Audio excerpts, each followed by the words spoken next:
je ne crois pas que mon coach soit un K-pop stan non assumé. J'en suis sûre. Pourquoi? Parce que j'y suis retournée pour vérifier ma théorie.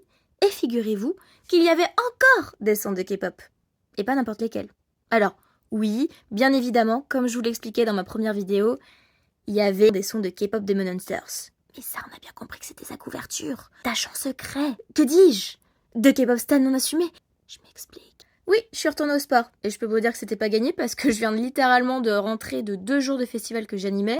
J'ai pu noter qu'on a eu pas mal de Katseye et pas mal de Blackpink. Vous voyez déjà l'ADN un petit peu de mon coach ou pas? Moi, je pense que c'est vraiment la diva qu'il pense être. Mais il le sait pas encore. Peut-être que certains me diront encore une fois, oui, mais c'est normal, ces groupes-là, ils sont pensés et marketés pour l'international. Mais c'est ça le principe de la K-pop. Elle est faite pour être exportée.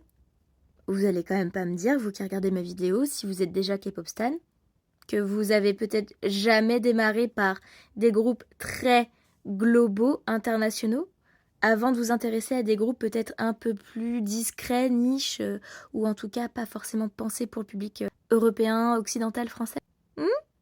En vrai, c'est une vraie question, ça m'intéresse. Dites-moi en commentaire là, vous avez démarré la K-pop comment? Par quoi? Vous avez démarré la K-pop par de la K-pop? Et si oui, par quel son? Par quel artiste? Par quel groupe? Non mais je me pose vraiment la question.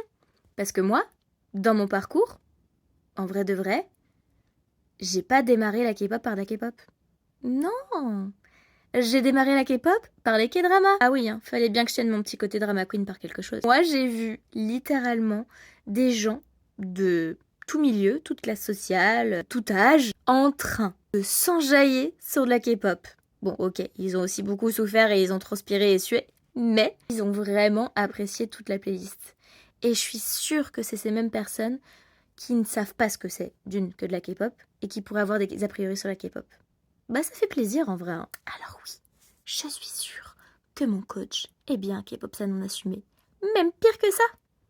C'est l'un des meilleurs ambassadeurs de la K-pop. Et une chose est sûre, c'est que moi, je vais vraiment assumer d'aller très très régulièrement au sport cette année.